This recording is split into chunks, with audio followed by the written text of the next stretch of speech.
everyone, welcome back to my channel. It's Janelyn again, and I hope you're having a fantastic day or night wherever you are in the world. And if you're new here, welcome. Here we do plenty of things. If that interests you, consider in subscribing to my channel and hit that bell button so that you're updated with my latest videos. So today's topic, guys, is I'm going to repot my Philodendron Gloriosum White Vein. So as you can see there, into this Lechuza self-watering pot, and it's called the Delta 10. So as you can see, guys, the shape of this pot is different. It's elongated, and I have chosen this pot for my Gloriosum because in their natural habitat, Gloriosum grows horizontally above the ground. So as you can see there, so that big stem there is called a rhizome or a stolon. So it grows above the ground, so it should be above the ground, and the leaf comes out from the tip of the stem. So as you can see, there's another growth there coming out, so it's already at the edge of the pot.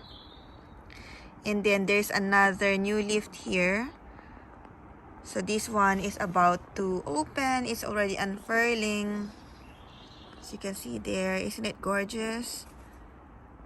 And as you can see, the back of the leaf or the underleaf is slightly pink.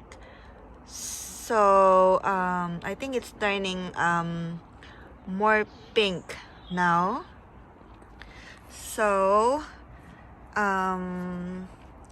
yeah, I'll just give you a look at the back of the leaf. So like what I mentioned earlier, this Gloriosum is a crawler or a creeper, so it's going to grow horizontally instead of climbing like other philodendrons. So it needs a pot where it can grow horizontally. So what I'm going to do is I'm going to put the plant at the edge of the pot so that it can grow to the left. So normally, Gloriosum grows horizontally in one direction. So it already started from the right and it will go to the left. So yeah, so let's do this, guys. I forgot to mention earlier, guys, that these Gloriosum have that pink side as well, as you can see there. I don't know if you can see it properly from the camera, but the side of the leaf have that pink tinge, and the white veins is so striking and so beautiful. So that's the difference between these Gloriosum white veins from the regular Gloriosum, and besides the pink underside as well, or underleaf like I showed you earlier, and the pink new growth. So let's continue with my Lechuza Delta 10 here. So as I've mentioned earlier, it's a self-watering pot, and it's in this elongated shape.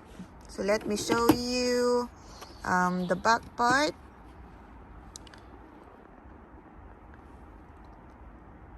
So as you can see there, let me just put it like that so that you can see it properly. So this pot have a volume of 2 liters, and it comes with its own substrate, which is the Lechuza Pon, and it provides the perfect supply of water to your plant. So that's the purpose of the pond. And it have the pot insert as well, where we're going to put the pond, and it comes with its pot cover or the reservoir. So let's open this so that I can show you what's inside.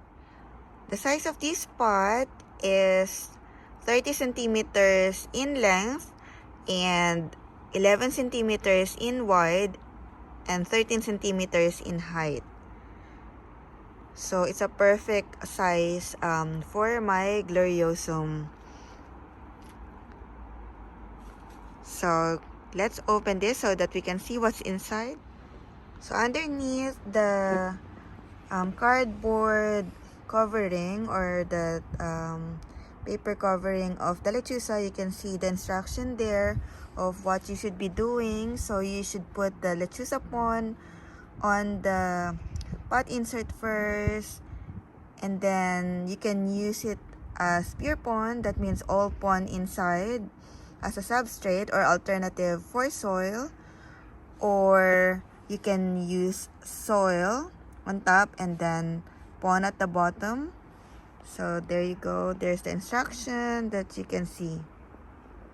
So I'll go back to that in a little while. So let's just see first what's inside these pots. So we have a small box here, so let me take out the box.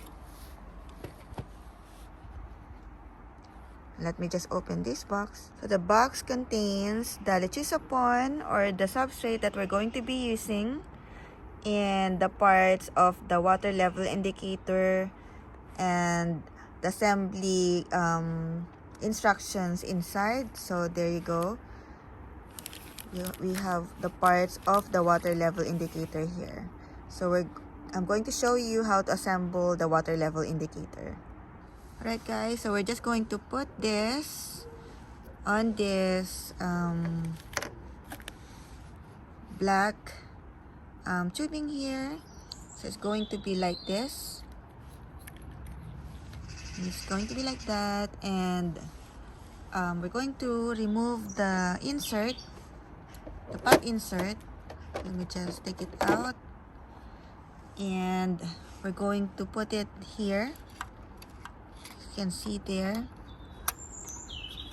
So let me just attach it properly.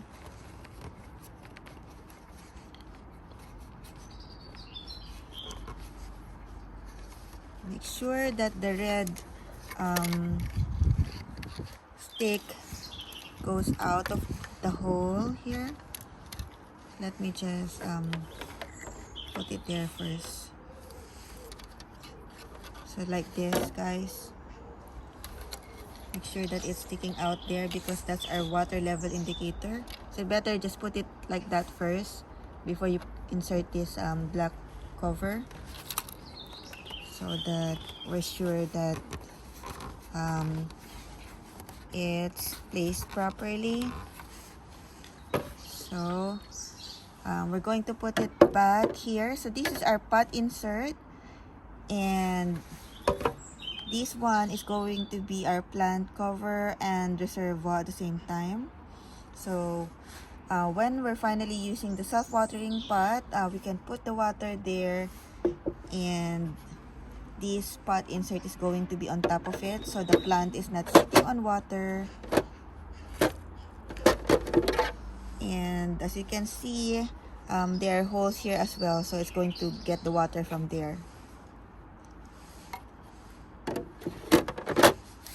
And we have this cap, so we're just going to insert it in these 4 grooves here, as you can see there. And there's a maximum and minimum water level indicator, so we'll know how much water we have in the reservoir, so we don't have to keep on opening it. So the good thing about this self-watering pot is once you repot the plant there, you have to wait first for 3 months or up to 3 months until the root system stabilize and it's long enough to absorb the water from the bottom. And then after 3 months, you can put water in the reservoir, and the water there can last up to 3 months. So the watering frequency is going to be less for you, so you can go on a holiday and you don't have to worry about not watering your plants. So that's the benefit of having a self-watering pot. So let me just insert this, guys. It's going to be like this. There you go. And we're ready to start. So we'll going to put this Lechuza Pon. So I've mentioned previously in my other videos, and I'm going to mention it today as well. Let's talk about Pon first, guys. So what is Pon? Pon is a soil alternative. So instead of using soil, you can use Pon. So it's a semi-hydroponics substrate, and it's made up of pumice, lava rocks, which can provide iron to your plants permanently, and zeolite. So it's a porous material. It will absorb the water from the reservoir and distribute it evenly on your plants. And it have fertilizer. So the fertilizer can last up to 6 months to 1 year.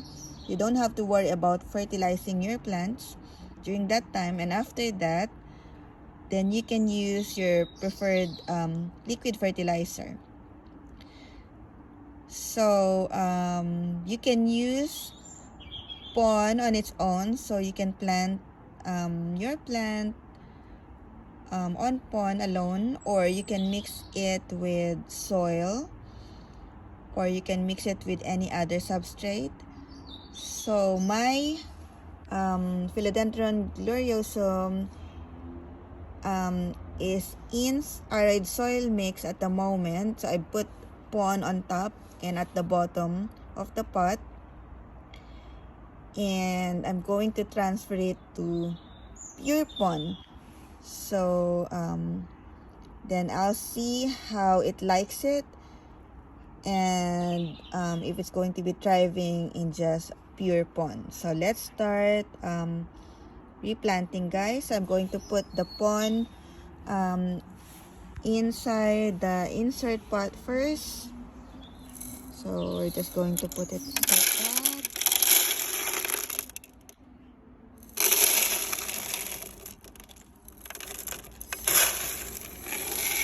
And then we have to distribute it evenly.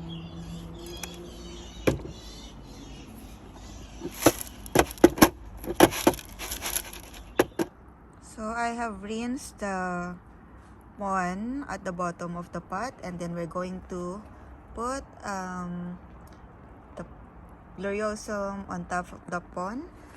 I already removed the soil from our plant, and there's some sphagnum moss left there. It was on sphagnum moss before I transferred it to soil. So now I'm going to position it so that it's sitting on the edge of the pot. So let's put it like that. I'm going to position it like this. It's like almost at the edge, so there will be room to grow for the plant. So like what I mentioned earlier, guys, that you shouldn't bury the rhizome or the stolon under the substrate, whether it's soil or Pon, because it should be above the ground, and it can cause root rot if it's buried underneath, because Gloriosum natural habit is to grow on above the ground. So that's how we're going to position it. So I'm going to just already have the sphagnum moss anyway there, so it's not going to be too deep on the ground or on the pot. So let me just put the rest of the Pon. So there you go, guys. I've already put the rest of the Pon in the pot, and as you can see, I didn't bury the new growth so that it can come out easily, and the rhizome or the stolon is above the ground as well to avoid root rot or to avoid it from rotting. So I'm going to put sphagnum moss as well on top of the pot to encourage new growth from the plant. So there you go, guys. So this is the finished product. So I put the sphagnum moss on top of the pot, and now we're just going to water it. So thank you guys for watching my video. Please like this video and subscribe to my channel if you haven't subscribed yet. And I'll see you again soon in my next video. Happy gardening!